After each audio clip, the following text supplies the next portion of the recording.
Hola, no sé si estamos todos los que debemos de estar o esperamos algo más. Ya han venido, ¿no? Vale. Bueno, esta es la última mesa, no por ser la última, es la menos interesante. Vamos a hablar de las neuralgias. Las neuralgias, pues, aunque no son tan frecuentes como la migraña, no son raras. Suponen un reto diagnóstico muchas veces y atención primaria fundamental en diagnosticarlas, porque son muy invalidantes, sobre todo la neuralgia del trigémino, ¿no? Si pensamos que a lo mejor tenemos la percepción de que los tratamientos profilácticos se ponían poco en atención primaria, lo que sí tengo que decir que de atención primaria sí nos vienen muchos enfermos con la carbamazepina, ¿no? Bueno, nos van a hablar de dos aspectos, tanto desde el punto de vista médico como desde el punto de vista quirúrgico. Desde el punto de vista médico me va a hablar de la neuralgia del trigémino, la occipital y otras neuralgias, el doctor Carlos Madrid del Hospital Virgen de las Nieves, especializado, entre otras cosas, en cefalea. Hola, buenas tardes y a los héroes que quedan. Bueno, vamos a ser breves, que ya vamos con retraso. Voy a hablar de neuralgia del trigémino, neuralgia occipital y neuralgia de ramas terminales del trigémino. No podemos abarcarlo todo realmente, así que nos centraremos sobre todo en la primera.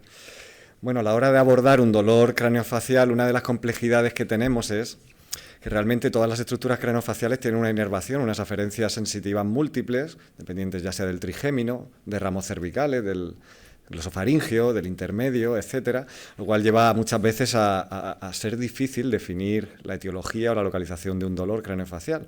Y definimos o se entiende la neuralgia como el dolor que se percibe en el territorio de distribución de un nervio, independientemente de la cualidad del mismo. Lo que pasa es que a la hora de la verdad, en la práctica, pues definimos normalmente neuralgia como ese dolor paroxístico breve, carácter generalmente lancinante o eléctrico que ocurre en un dermatoma o en un territorio nervioso muy específico, y la neuropatía o neuropatía dolorosa lo reservamos cuando existe un daño claramente del nervio con un déficit sensitivo asociado y el dolor suele tener unas características más sordas, más quemantes, etcétera. Bueno, ya entrando en neuralgia del trigémino, hablamos de un dolor que es breve, es unilateral, paroxístico, normalmente con esa cualidad eléctrica, se restringe normalmente a una o dos ramas de las tres que tiene el trigémino y se desencadena por estímulos inocuos como puede ser la estimulación táctil. Tiene una prevalencia relativamente bajita, de hasta el 0,3%, una prevalencia ligeramente superior en el sexo femenino, y normalmente en la neuralgia de trigémino se afectan las ramas, o bien la V2, la maxilar o la mandibular, son en general las más afectadas, a veces las dos a la vez. La oftálmica es bastante más rara. Esto es la clasificación actual, según la clasificación internacional de cefalea, la tercera edición. En el capítulo 13 tenemos el dolor atribuido a una lesión o enfermedad del nervio trigémino, diferenciando entre neuralgia del trigémino y la neuropatía del trigémino dolorosa, que hacen una diferencia aquí. Y dentro de la neuralgia del trigémino tenemos la clásica, la secundaria o la idiopática, y también diferencian cuando el dolor es puramente paroxístico o cuando esos paroxismos se mezclan con un dolor continuo concomitante, la neuralgia del trigémino con dolor continuo concomitante, así se denomina. En cuanto a la fisiología, la fisiopatología, se acepta que la mayoría de los casos, al menos en lo que llamamos neuralgia del trigémino clásica, vienen por la compresión del nervio trigémino por una arteria, normalmente la arteria cerebelosa superior. Esto muchas veces lleva a discusión porque no basta normalmente con un contacto para definir esto, es más fácil diagnosticarlo cuando existe una distorsión, ya lo veremos a la hora de abordar los tratamientos quirúrgicos. En algunos casos, tras amplio estudio, no se encuentra ninguna causa, será la neuralgia del trigémino idiopática, y en otras vamos a encontrar una lesión sintomática que produce esta neuralgia del trigémino. En jóvenes es habitual la esclerosis múltiple, en adultos pues los tumores de fosa posterior o neurinomas del quinto par del trigémino. Aquí podemos ver una imagen, bueno, el puntero no se ve muy bien, de un tumor precisamente de fosa posterior del nervio y de una esclerosis múltiple afectando al trayecto intraaxial del nervio, que es una causa habitual y por eso hay que buscarla, ¿no? Lo que se produce, o se acepta como teoría, es que tenemos en esta zona de entrada del trigémino, en esta raíz del trigémino, tenemos lo que se conoce como root entry zone, tenemos una desmielinización. Esta es una zona especialmente vulnerable porque hay una transición de la mielina, de la oligodendroglía del sistema nervioso central a las células de Schwann del nervio craneal, y por tanto se produce una desmielinización, los axones se vuelven excitables, se producen potenciales ectópicos que pasan de un axón desmielinizado a otro y una transmisión que se dice fáctica entre fibras sensitivas desmielinizadas para la sensibilidad ligera y fibras que transmiten la nocicepción. Por eso un estímulo táctil pues, se puede interpretar como dolor, ¿no? Provoca esa respuesta dolorosa. Meto aquí una cuña para hablar de ese otro término que diferencia la clasificación de neuropatía, ojo, no neuralgia, neuropatía trigeminal dolorosa, donde cuando claramente tenemos un daño en el trigémino, suele ser un dolor que va a ser diferente, va a ser más continuo, de calidad más urente, más constante, más opresivo, asocia alteraciones sensitivas muy claras en forma de hipoestesia o anestesia. Y en ocasiones incluso será bilateral. Las causas pueden ser múltiples, encontramos sobre todo el herpes zóster, los traumatismos o enfermedades sistémicas como las conectivopatías que pueden darnos lugar a esto. Ahora ya sí, volviendo a la neuralgia del trigémino, las características clínicas son muy conocidas por todos y de hecho son los criterios clínicos. Tenemos un dolor unilateral, breve, paroxístico, o sea, cualidad eléctrica, definido muy claramente el territorio trigeminal, la rama que afecta, normalmente la rama segunda y tercera, con un inicio y un fin abrupto de esos paroxismos, aunque a veces puede describir que queda un dolor más continuo entre medias, y que se evoca por estímulos aparentemente inocuos como puede ser el tacto, lavarse la cara, cepillarse los dientes, comer, reír, el aire. Y se acepta que también hay un periodo refractario, que cuando se provocan estas salvas de dolor, luego esos estímulos no producirían esa respuesta, ¿no? Estas son un poco recordar que además el dolor en las ramas mandibular y maxilar se va a percibir también en las arcadas dentarias, en la lengua, y que incluso los puntos gatillo que habitualmente están distribuidos alrededor de nariz, labios, también pueden aparecer intraorales y hay que buscarlos. Dentro de la neuralgia del trigémino también hemos dicho que están las formas puramente paroxísticas y las que hay un dolor continuo concomitante. Aquí muchas veces puede haber dificultad a la hora de tratar, a la hora de diagnosticar o confusión con la neuropatía del trigémino dolorosa. Hablamos en la neuralgia del trigémino con dolor continuo de un dolor que puede tener fluctuaciones, pero hay un dolor de base continuamente, más bien sordo. La distribución, eso sí, va a respetar ese trigémino clásico y puede ocurrir en todas las formas, ¿no? de neuralgia del trigémino, en la clásica, en la idiopática, en la secundaria. Lo diferenciaremos más bien de esa neuropatía por la aparición de la ausencia de estos síntomas sensitivos claros. Y estos son los criterios, que ya los hemos repasado antes: el dolor unilateral, los paroxismos de segundos a 2 minutos, muy intenso, hablamos de un dolor que afecta, que es muy severo, y de tipo eléctrico, ¿no? O lancinante, se precipita por estímulos inocuos y no hay otra explicación para él. A la hora de explorar una neuralgia del trigémino tenemos que repasar muy bien los pares craneales. Es muy importante explorar bien la sensibilidad de estos pacientes, la sensibilidad facial, con una gasita, con cualquier instrumento que consideremos, para, sobre todo, discriminar o descartar que no existe una alteración sensitiva importante, porque aquí ya nos metemos en la presencia de banderas rojas y estaríamos ante una neuropatía trigeminal. Especialmente es cuando se habla del síndrome del mentón dormido, si encontramos esas alteraciones sensitivas pues que sean muy características en la zona del mentón, es una patología altamente específica de encontrar una infiltración neoplásica, ¿no? Por supuesto, el reflejo corneal, el resto de pares craneales, la determinación de trigger, detectar que haya síntomas o no autonómicos faciales y una palpación de estructuras de otorrino. Muchas veces los derivamos, sobre todo cuando los dolores son atípicos y hay antecedentes de tabaquismo, podemos encontrar patología neoplásica de cavum, de laringe, faringe, que puede reflejarse como un dolor facial normalmente bastante atípico, ¿no? Y, por supuesto, la prueba imprescindible que podemos decir, no hay otra realmente, sería la resonancia magnética. Nos sirve para descartar causas secundarias y valorar si es una neuralgia clásica con compresión vascular. No todas las resonancias valen, y esto lo vemos muchas veces. Tiene que ser una resonancia hecha específicamente para esto, que incluya secuencias de angioresonancia para detectar los vasos sanguíneos, que incluya contraste, secuencias en T1 con contraste, y que incluya secuencias de alta resolución en T2, del tipo que se denominan Fiesta o Drive, que son muy específicas para valorar bien los pares craneales. No siempre lo llevan las resonancias, hay que estar pendiente de especificarlo y de ver que se ha hecho bien. Y en cuanto a su diagnóstico diferencial, pues obviamente a nadie le sorprende, encontramos patología mandibular, patología dentaria, las pulpitis. Generalmente van a ser dolores mucho más localizados y si se evocan solamente con la masticación, ¿no? Síndromes de ATM, otras cefaleas, especialmente ya se ha tocado en la otra mesa, como las cefaleas trigémino-autonómicas, especialmente la neuralgiforme breve de corta duración, ¿no? O la arteritis de células gigantes o el dolor facial atípico persistente y, por supuesto, otras neuralgias como el glosofaringeo, ¿no? Y la del nervio intermedio. Y en cuanto al tratamiento no hay muchas novedades. Aquí lo que traigo es una síntesis del tratamiento oral médico. La carbamazepina sigue siendo el mejor fármaco, el más estudiado y con mayor nivel de evidencia, con unas pautas y unas dosis que oscilan desde los 400 a los 1.200 miligramos al día, repartidos en 2-3 tomas. Y la verdad es que tiene una alta eficacia, hasta el 60% se controlan con carbamazepina. ¿Qué problemas tenemos? Interacciones medicamentosas, es a nivel del hígado un inductor hepático, puede producir efectos secundarios hasta en un 30%, la titulación es algo lenta, no conseguimos muchas veces, nos cuesta subir de forma rápida. Una alternativa puede ser la carbazepina, que no tiene ese nivel de evidencia, pero hay estudios abiertos comparando, al ser un análogo a la carbamazepina, con quizá mejor tolerancia, y de segunda elección, ya sea en monoterapia o añadido, tenemos otros fármacos. Uno muy usado es la lamotrigina, hay que llevar cuidado si lo combinamos con carbamidas porque puede dar más efectos secundarios. Además es una medicación que el ascenso es muy lento, así que la neuralgia del trigémino como fármaco principal tiene un papel escaso si estamos ante crisis frecuentes. La gabapentina, que tiene un nivel de evidencia bastante bajo, pero es muy buen tolerado y nos puede servir como añadido. Baclofeno, la licarbazepina, sobre todo si no se han tolerado bien las anteriores, las de primera elección también puede ser útil. Muy pocos estudios, prácticamente nada, series de casos, pero ya que es un análogo de la carbamazepina y se tolera bien, pues se puede probar.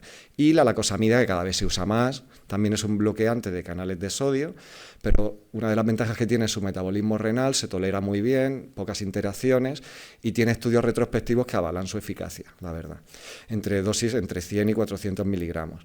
Y lo pongo aquí como tercera línea, aunque se puede meter entre medias. En algunos casos se puede aplicar toxina botulínica, infiltraciones de anestesia local, sumatriptán subcutáneo, aunque tiene un efecto muy cortito. Esto sería, según la Guía Andaluza de Cefaleas, el algoritmo de tratamiento. Básicamente lo que hemos dicho, postulando ya, y no voy a meter ahí como última línea la cirugía cuando se ha fallado a todos, y el botox o la toxina botulínica podría situarse entre medias quizá antes de plantear estas cirugías o estos tratamientos en pacientes refractarios. Hablo de la toxina botulínica porque realmente hay estudios con ella hechos, incluyendo hasta más de 80 pacientes, comparando con placebo y a dosis diferentes, y encontramos buenos resultados, sobre todo en las ramas maxilar y mandibular, incluyendo la infiltración de punto gatillo. Se colocan cada 15 milímetros o 20 y dosis de 2,5 o 5 unidades, y en general la eficacia es buena y bastante mantenida.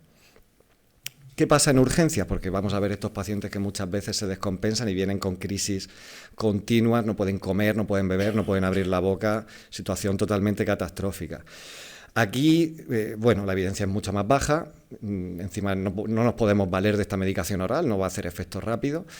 Fármacos como la fenitoína intravenosa y más reciente la lacosamida tienen estudios retrospectivos con una eficacia alta, tratando con bolos o en una hora. La lacosamida es mejor tolerada, obviamente. También las infusiones de lidocaína intravenosa. Y ojo con estos 3 fármacos que realmente hay que monitorizar por el riesgo de bloqueos auriculoventriculares. Hay que ponerlos en urgencias en unas condiciones adecuadas, por supuesto. El sumatriptán subcutáneo se puede utilizar añadido y en ocasiones pues nosotros contactamos con los anestesistas, con los compañeros de anestesia para bloqueos, hemos probado ramas terminales, trigémino, efenopalatino en situaciones muy refractarias que no vemos salida, ¿no? Y a la hora de tratar, aquí sí que hay muy pocas recomendaciones, y antes en la migraña había discusión de cuánto mantener esto, porque sabemos que en la neuralgia hay remisiones completas, pero realmente no es algo muy claro predecir qué paciente va a tener eso. Y se recomienda no empezar a bajar los fármacos hasta que lleve mucho tiempo, hasta 6 meses, completamente libre de dolor. De hecho, algunas de estas remisiones luego nos engañan y puede haber pacientes que lleven meses o años en remisión completa y luego vuelva. Es que no hay una historia natural definida realmente de la neuralgia del trigémino, ¿no? De hecho, muchos pacientes, ya sea simplemente por miedo a volver a tener el dolor o porque a veces tienen pequeñas molestias, prefieren seguir tomando dosis bajas y no quitar el fármaco. Y lo que sí está claro es que hay un tanto por ciento también alto, de hasta más de un 30%, que no van a responder a tratamiento. Sobre todo pacientes que ya han probado 3. O sea, esto pasa como con la epilepsia, cuanto más ya cuando ha llegado a cierto límite, pues quizá hay que hablar con otros compañeros como los neurocirujanos e intentar otras técnicas, ¿no? Ya pasando a la neuralgia occipital, esto va a ser ya mucho más breve, hablamos de una neuralgia del nervio occipital mayor o del nervio occipital menor, con un dolor neuralgiforme. En la mayoría de los casos se produce por afectación del nervio occipital mayor, que sale, es ver la raíz C2, pasa por el trapecio y ahí emerge a la zona cutánea y va a dar un dolor bastante localizado a nivel del occipital hasta el vértex y del nervio occipital menor, que llega más bien por acenotemporal y retroauricular. Se va a producir habitualmente, o se cree que se produce por atrapamiento, especialmente vulnerable la zona de emergencia cuando atraviesa el trapecio, y por eso es tan fácilmente palpable en los puntos que ahora veremos, pero también se considera que puede ocurrir en situaciones de afectación articular, del atlas axis, puntos miofaciales, traumatismos, compresiones de la arteria occipital, etc. Generar el dolor va a ser paroxístico, neuralgiforme, ya nos estamos acostumbrando a ese término, con afectación unilateral, a veces bilateral, y con mucho dolor a la palpación, con alodinia, disestesias, y vamos a conseguir, ya veréis cómo el diagnóstico es muy sencillo, encontrando el punto. El diagnóstico diferencial sería con malformaciones y lesiones de fosa posterior, a veces que la migraña nos puede engañar y parecerse bastante, o coexistir las dos formas, y cefaleas mal llamadas cervicogénicas, por ya un dolor mucho más puramente cervical.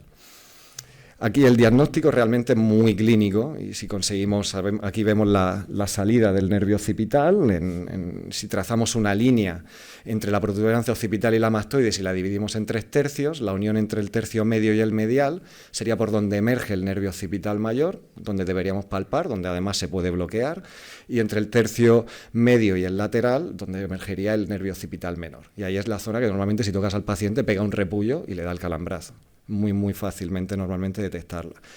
Aquí el tratamiento, se pueden ensayar fármacos, normalmente neuromoduladores, antiepilépticos, pero lo mejor, porque es diagnóstico y con una eficacia terapéutica bastante alta, son los bloqueos anestésicos con anestesia local, con 2 mililitros y medio, asociando corticoides muchas veces, ¿no?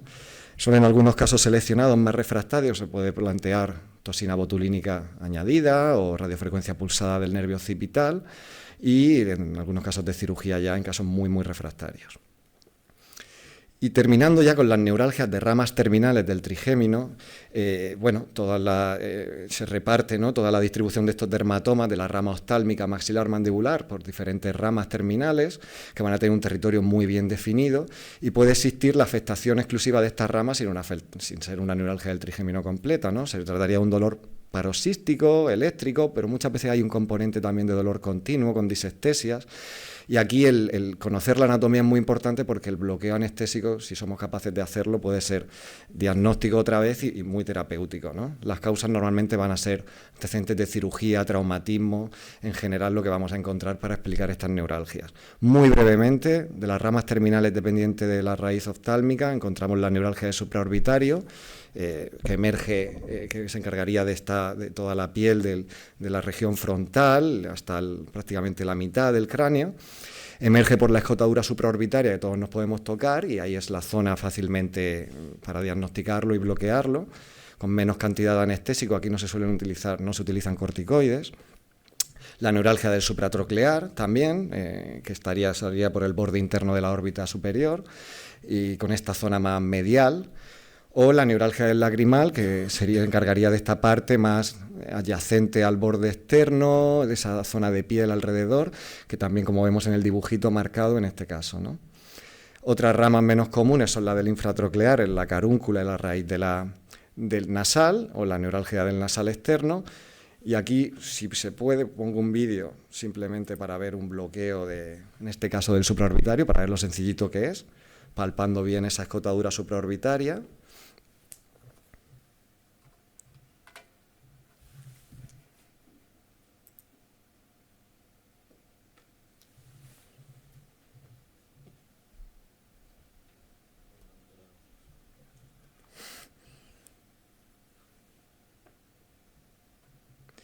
En principio con poca cantidad de anestésico local, cualquiera, mepivacaína, lidocaína, de 0,5 normalmente, o se puede llegar a 1 mililitro. Bueno, muy sencillito y se puede hacer realmente. Y la del occipital es aún más fácil, da menos miedo incluso. Pues aquí todavía estamos cerca del ojo y... Bueno, dentro de V2, la común es la del infraorbitario, en la región inferior a la órbita, la región malar. Se puede palpar el foramen infraorbitario por donde emerge y conseguiríamos evocar el dolor, y es el punto también de infiltración. Y la del aurículo temporal, que sale por la ATM, bordeando la parótida y asciende por encima del trago, el punto donde se palpa también y evocas el dolor, y inervaría esta zona y daría el dolor a nivel preauricular y temporal, y también es fácilmente bloqueable y sabiendo que está la arteria temporal cerca y hay que aspirar, pero es muy sencillito. Bueno, a conclusiones, y creo que no me paso del tiempo, bueno, un poco sentido común, ¿no? Aquí la anamnesis y la exploración de las neuralgias nos va a dar todas las características de a qué nos enfrentamos. Por supuesto, es importante distinguir entre neuralgia y neuropatía trigeminal. Importante, creo, que lo de la palpación, sobre todo cuando abordamos otros dolores, no tanto el de la neuralgia del trigémino, pero los dolores occipitales o que pueden ser ramas terminales, y perderle un poco el miedo y reivindicar el papel de los bloqueos anestésicos, tanto diagnóstico como terapéutico, y lo sencillo que puede ser hacerlos. Muchas gracias. Gracias, excelente. Bueno, a continuación, el doctor Mayes Catati, del Hospital Virgen de las Nieves, neurocirujano, especialista con dedicación a la neurocirugía del dolor en general y la neuralgia del trigémino en particular. Nos vas a hablar de la neuralgia del trigémino, el tratamiento quirúrgico y la neuroestimulación de las neuralgias. Cuando quiera, Mayes. Gracias, Ángel. Buenas tardes ¿se oye? Buenas tardes a todos. Bueno, a mí me toca la última charla y por tanto muchas cosas probablemente desde el punto de vista clínico o médico se han dicho. El tratamiento es el tratamiento quirúrgico de la neuralgia de trigémino.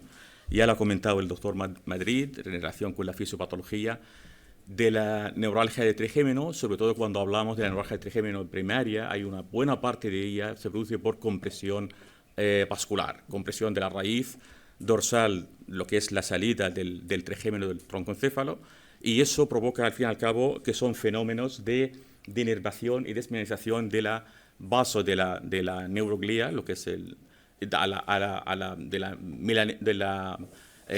la milanización central a la periférica, y eso provoca al fin y al cabo fenómenos de cortocircuitos en la que la teoría actualmente al fin y al cabo lo que está en boja en que la teoría epileptógena sobre la neuralgia de trigémino, la que está aceptada, son ecresis, son actividades descargas paroxísticas a nivel del núcleo sensitivo del trigémino ante cualquier estímulo externo, me refiero a cual trigger, lo que es el tocar lo que es la cara, o comer, o reír, o cepillar los dientes, y a partir de ahí se pone en marcha lo que es el tratamiento habitual, el tratamiento médico, como es una condición médica, es los antiepilépticos.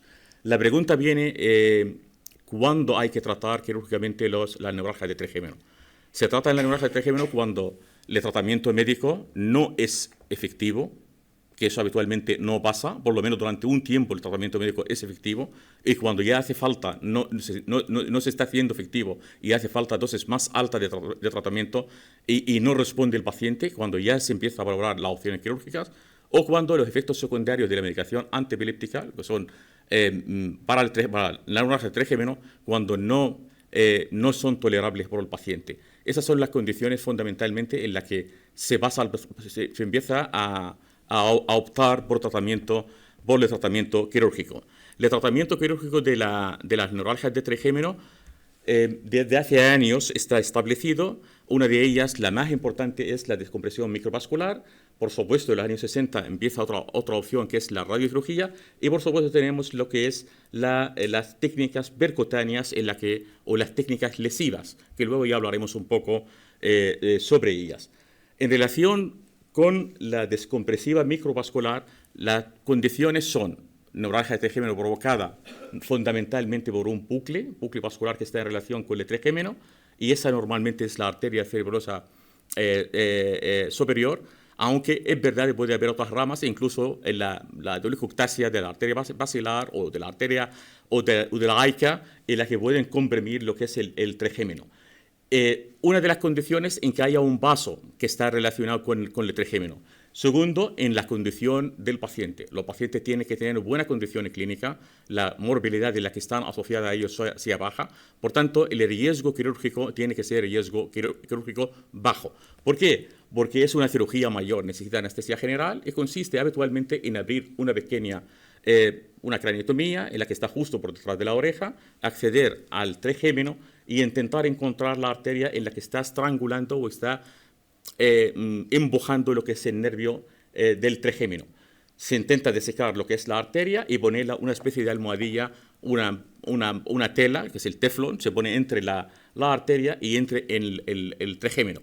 Esa es la descompresión microvascular y realmente con esta cirugía, que es el procedimiento de elección en pacientes jóvenes en la que tiene compresión vascular del trigémino, tenemos resultados bastante buenos. Más del 90% de los pacientes mejoran en los primeros años y normalmente se dura la mejoría al menos en 70% a los 10 años. Por tanto, y sobre todo, es una de las técnicas en las que preserva la sensibilidad de la cara, porque no es una técnica lesiva. Lo que intentas es separar el vaso, la arteria, para no transmitir este latido y, por tanto, contribuir a los fenómenos de desmineralización del nervio.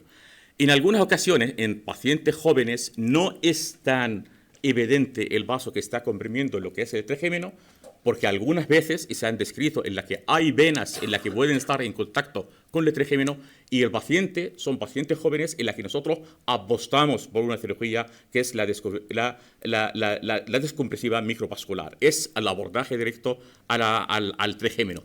Y vuelvo a decir, son pacientes que son relativamente jóvenes y son sanos, lo que aguantan o tienen un riesgo quirúrgico bastante bajo.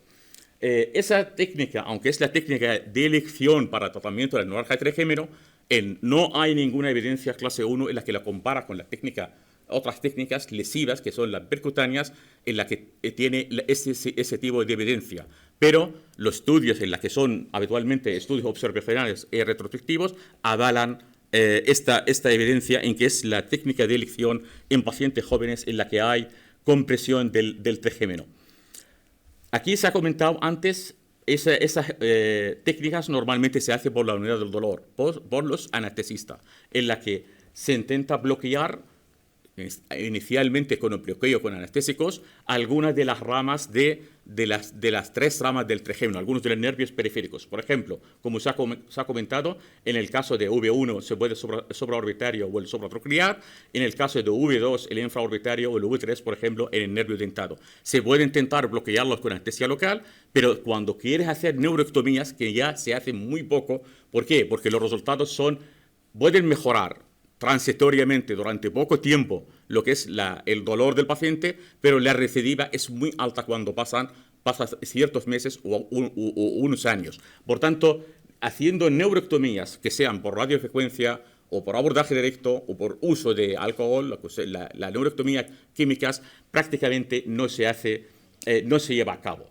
La otra opción es las técnicas percutáneas. Y las técnicas percutáneas sí tienen mucho uso en la clínica. Las técnicas percutáneas, el perfil de los pacientes normalmente, pacientes que tienen ciertos años, son pacientes que tienen riesgo quirúrgico y son pacientes en los que normalmente no hay causa vascular y normalmente tienen ciertos años. Por tanto, se usan estas técnicas percutáneas en las que, como luego iremos desgranando algunas de ellas, en las que confieren normalmente, son técnicas lesivas, difieren a la descompresiva microvascular.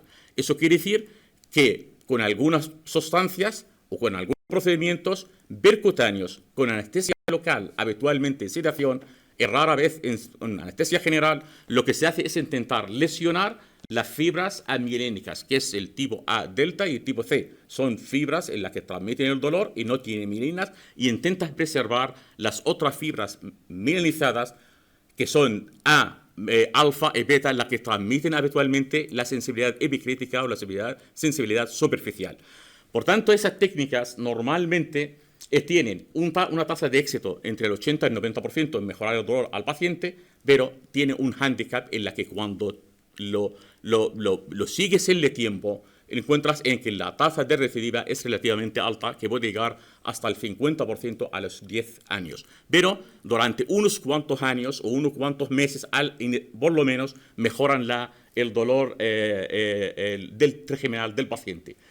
Como he comentado antes, esas técnicas también tienen indicación en gente joven. Por ejemplo, la esclerosis múltiple, la indicación en ella no es la descompresiva, es las técnicas percutáneas. En pacientes en las que tiene hipoacusia la indicación es las técnicas percutáneas, por una sencilla razón, porque la técnica, la descompresiva microvascular, el abordaje directo al ángulo punto cerebeloso, uno de los riesgos que tiene es la parálisis facial, aunque realmente es raro, o la hipoacusia, porque tiene es el séptimo y el octavo justo al lado del quinto par craneal. Y algunas veces con la manipulación el paciente puede tener paresia facial, normalmente es transitoria, o hipoacusia. Por tanto, cuando el paciente tiene hipoacusia bilateral, si tú haces la descompresiva, tienes el riesgo en que deja al paciente sordo del todo, aunque sea transitoriamente, y por eso se usan las técnicas percutáneas. Hay algunas anotaciones sobre las técnicas percutáneas. Una de ellas, la V2, V3, normalmente lo que está indicado es la radiofrecuencia. La radiofrecuencia, como luego veremos, puede ser térmica, puede ser la llamada pulsada. La térmica es quemar. Lo que quema es las fibras amilanilizadas tipo A delta y tipo C. Y la que pulsada lo que hace es intentar no subir la temperatura demasiado, o lo hace incluso en dientes de sierra. Hay tiempos de relapse cuando pasa la corriente eléctrica y por tanto es menos lesiva, pero también es menos efectiva. Una de las cosas importantes es cuando la neuralgia de trigémino está en V1, en la oftálmica, en la primera rama, le riesgo en que si usas técnicas lesivas en las que puedes dejar al paciente sin reflejo corneal, y eso es un problema, porque eso supone la queratitis, o eso supone automáticamente un trasplante de córnea. Por tanto, se usa técnicas percutáneas en las que normalmente es algo menos agresiva, como luego veremos, la compresión con balón. Por supuesto, cuando nosotros tenemos la radiofrecuencia, eso normalmente se hace con anestesia local y sedación del paciente. Es una de las ventajas de las técnicas percutáneas. Por tanto, y el abordaje normalmente es al ganglio de Gasser. El ganglio de Gasser se aborda es a través de una punción lateral a la comisura labial y se intenta con anestesia local pasar la aguja, un TUI o un trocar hasta el foramen ovale. El foramen ovale, eso es con control radiológico. El control radiológico puede ser desde escopia en el quirófano, pero actualmente se puede usar el OARM, que es el TAC intraoperatorio, o las técnicas de neuronavegación. Tú puedes tener un TAC 3D del paciente y al mismo tiempo tener ese trocar, intentar registrarlo de tal forma cuando lo usas, sabes en cada momento por dónde puede pasar para llegar al foramen ovale. Cuando llega al foramen ovale, en el caso del balón, que es un Fogarte número 4, se llega al foramen ovale y se hincha el balón, normalmente con un contraste, con 0,5 o 1 mililitro de contraste, y se mantiene durante 2-3 minutos. Ese tiempo en la que está comprimiendo lo que es el ganglio de Gasser, lo que hace es fenómenos de isquemia, en la que hace en que estas fibras en las que transmiten el dolor se van lesionando y por tanto mejoran el dolor. Esa técnica tiene una eficacia del 90%, pero tiene una recurrencia habitualmente del 40 o el 50% a los 3 años. Evidentemente, puede dejar la zona en la que nosotros estamos tratando con hipostesia. Por definición, las técnicas percutáneas son técnicas lesivas, ¿de acuerdo? Técnicas lesivas quiere decir que dejan la cara relativamente dormida. Otra de las técnicas percutáneas es la inyección de glicerol, que es un alcohol en la que con la misma técnica, con escopia, se llega al foramen ovale, lo que se pincha es la cisterna del ganglio de Gasser. Sabes que estás dentro porque sale un poco de líquido subarraquídeo y inyectas entre 0,2 a 0,5 mililitros de glicerol. El glicerol es neurotóxico y lo que hace es lesionar estas fibras del dolor. Pero normalmente esa técnica de inyección de glicerol, cuando hay neuralgia de trigémino, es la que afecta a las 3 ramas. ¿Por qué? Porque se expande en toda la cisterna del ganglio de Gasser. Lo mismo, en la que tiene una eficacia relativamente alta, entre el 75 al 90 y tanto por ciento, pero tiene un relapse casi de un 20% a los 6 meses. Pero esa técnica es la que se usa cuando hay neuralgia de trigémino con las 3 ramas. Por supuesto, tiene algunas complicaciones, como por ejemplo la meningitis aséptica, como la hipostesia, o incluso la temida anestesia dolorosa. La anestesia dolorosa viene a decir en que el paciente puede tener hipostesia en la cara, pero sigue teniendo el dolor. Y eso es un problema porque no tiene solución casi de ningún tipo, ni por medicamento ni con cirugía, aunque hay intentos para ello. Y tercero es la termocoagulación, es con radiofrecuencia. Con la misma técnica se introduce una aguja en la que normalmente una cánula de 22G es con hay varios tipos de parte denudada de la cánula, la parte activa, dependiendo cuántas ramas queremos lesionar, podemos introducir una aguja u otra. Se introduce a través del foramen ovale y llega al ganglio de Gasser. Y luego, una vez que estamos ahí, eso se hace con anestesia local y con sedación, se despierta el enfermo, se deja que la sedación en la que se pasa un poco y intentamos explorar con estimulación motora la parte motora del trigémino. Se mueve la mandíbula, eso quiere decir que estamos en el ganglio de Gasser. O luego con la estimulación sensitiva intentamos decir al paciente si ese sitio, cuando estamos estimulando, le produce cosquilleo, que es el sitio que corresponde al dolor que tiene. Si él responde que sí, entonces cuando el paciente se duerme, me refiero en la que se seda profundamente, y lo que se hace es quemar el nervio. Quemar el nervio quiere decir con una temperatura de 60, 70 grados durante 1 minuto, y lo que hace es lesionar normalmente o mayoritariamente las fibras, las que transmiten el dolor, las fibras gruesas. Pero el paciente también, una de las cosas en las que podemos hacer lo que se llama la radiofrecuencia pulsada. La radiofrecuencia pulsada en la que la temperatura es más baja y normalmente tiene trenes. Tiene menos eficacia y lo que también tienes menos efecto secundario en relación con dejar la cara más dormida. La termocoagulación tiene una mejoría bastante alta en los pacientes, 90 y tanto %, pero tiene también un relapse casi del 50% a los 10 años. Y tiene las complicaciones fundamentalmente es la anestesia, la hipostesia en la cara o la anestesia dolorosa, que es un cuadro bastante resistente a tratamiento. Y la tercera opción, desde el punto de vista neuroquirúrgico, es el gamma knife, la radiocirugía. La radiocirugía, para entendernos bien, es un manojo de radioterapia, dosis muy alta, focalizada de una forma muy precisa, y para eso se usa normalmente el gamma knife o el LINAC adaptado a tratamiento con radiocirugía. Y lo que se hace es intentar atacar de alguna manera lo que es el trigémino en su salida del troncoencéfalo. Hay una parte que es el DRES, que es la salida del nervio del troncoencéfalo, o focalizamos el spot, lo que es la carga de radioterapia, que normalmente entre 60 y 80 Gray, o bien justo por detrás del ganglio de Gasser. La bibliografía dice en que cuando nosotros usamos la parte más en la salida del tronco, tiene mejor resultado, pero tiene mayor complicaciones de hipostesia. A los 4 años, el 82% sigue manteniendo mejoría del dolor, de la neuralgia de trigémino. Y cuando nosotros usamos la parte retro por detrás del ganglio, justo por aquí, esa tiene menos eficacia en el tratamiento radioquirúrgico, pero sigue teniendo los pacientes mejoría casi del 60%. En términos generales, la efectividad de la técnica es del 60%.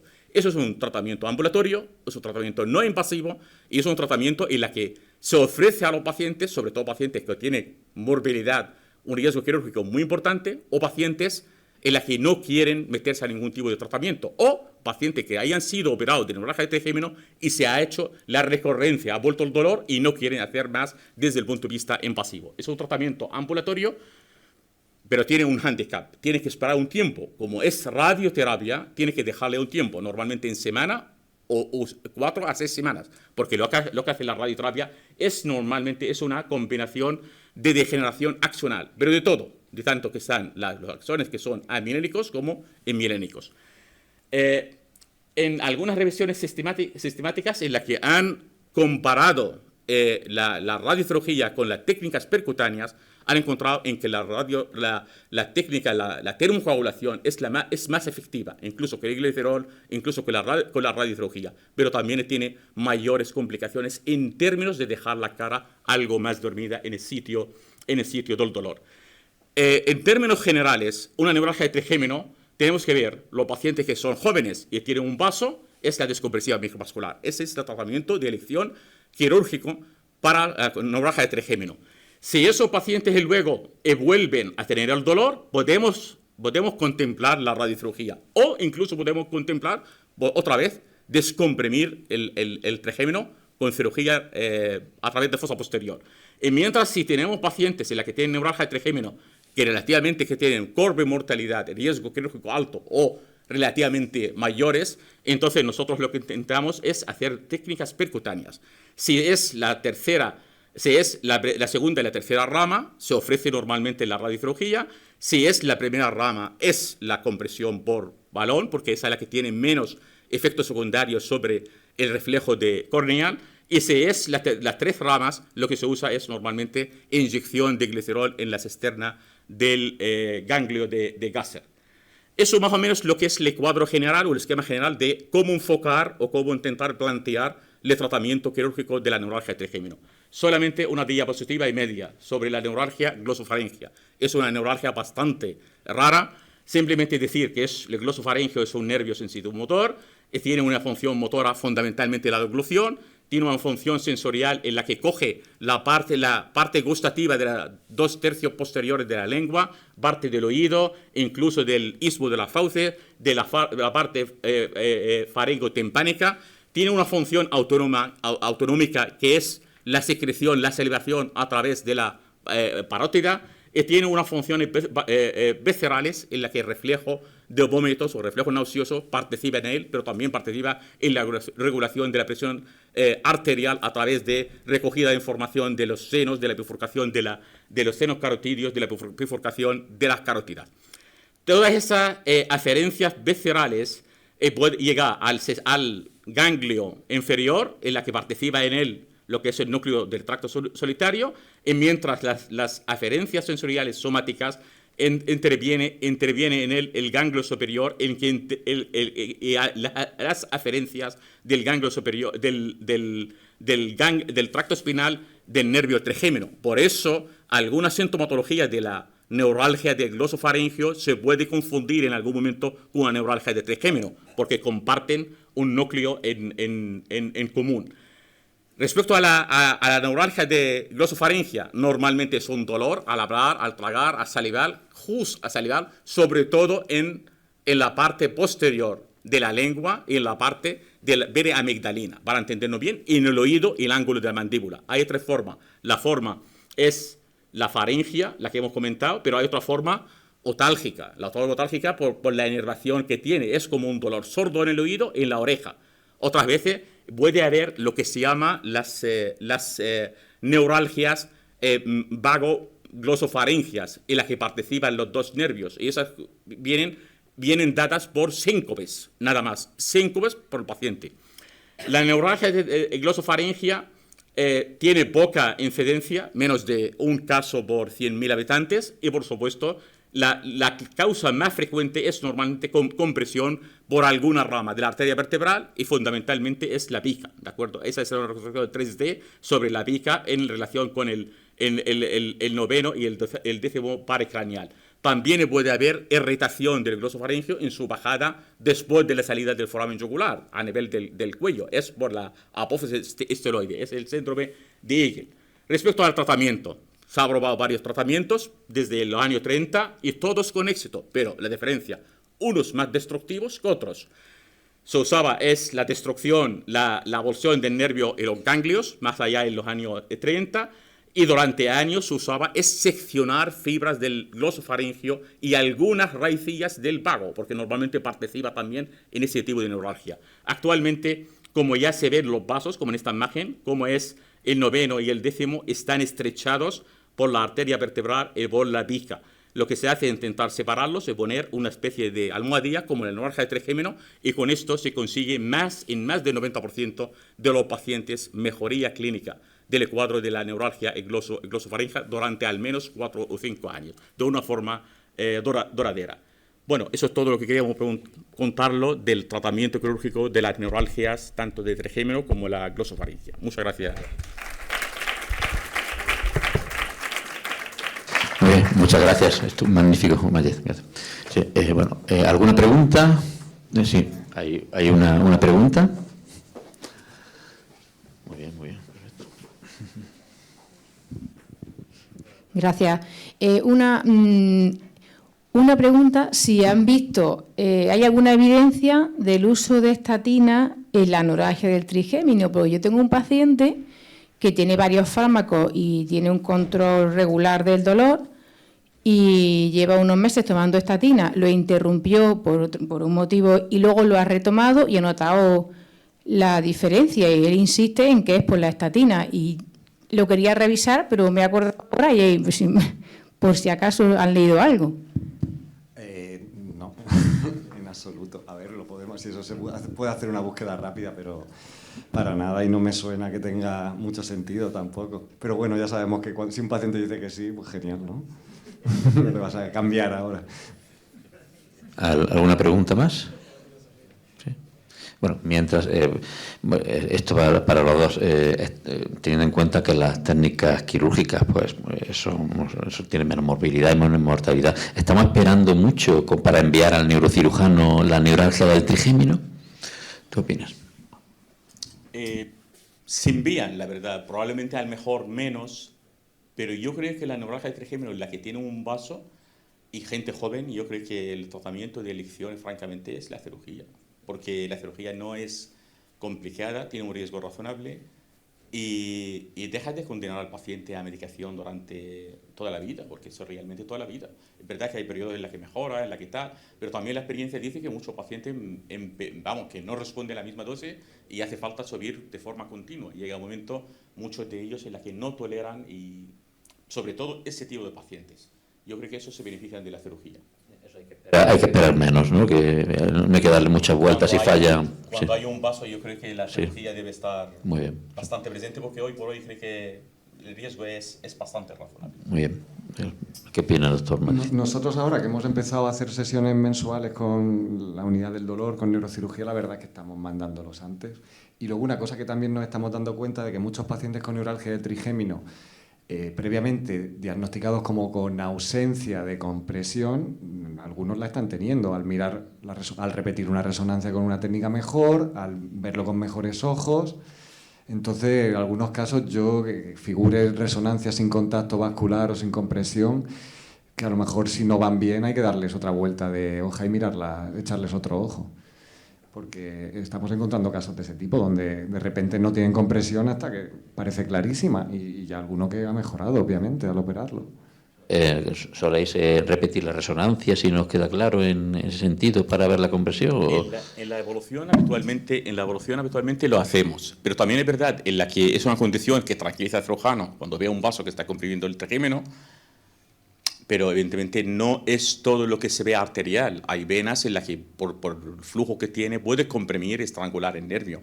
Y algunas veces cuando tú caulas estas venas, o incluso algunas veces cuando no encuentras un vaso, porque el chico es joven o el paciente es joven, aunque no encuentras, ofrece la cirugía, me refiero a la cirugía es la descompresión microvascular, lo que hace es masajear el trigémino. Masajearlo quiere decir presionarlo con la pinza. Hace una pequeña lesión de la fibra que transmite el dolor, mejora el dolor al paciente y sin dejarle demasiado la cara. Y con eso mejoran, por lo menos durante un tiempo, porque también la descompresión microvascular, a los 10 años, la mejoría continúa en el 70% de los pacientes. Así que eso también es cierto. Lo que quiero decir es que es una condición, la gente joven hay que empujar mucho en el tema del paso. Hay que empujar mucho en ese sentido, porque la oportunidad está en la cirugía. La gente relativamente mayor, pues evidentemente si tiene un vaso y tiene muchos problemas para dormirlo, pues sería otras técnicas menos invasivas. Eso también es cierto. Perfecto. Bien, ¿alguna pregunta más? Bueno, pues ya para finalizar, ¿toxina botulínica siempre antes de la cirugía? Pues, hombre, quizá en casos donde estamos hablando de pacientes jóvenes con una compresión clara, pues quizá yo en esos casos tampoco esperaría, pero en otros, antes de quizá otras técnicas, no lo veo mal probarlo. Sobre todo en rama V2, V3, que es muy fácil de poner, ¿no? Y sin complicaciones. Es que no tiene apenas complicaciones. Cada vez se está utilizando más el Botox antes de mandar la cirugía, porque eso no tiene ningún efecto. Bueno, pues gracias a los que habéis aguantado y muchas gracias. Y ahora la doctora González clausurará la reunión. Muchas gracias.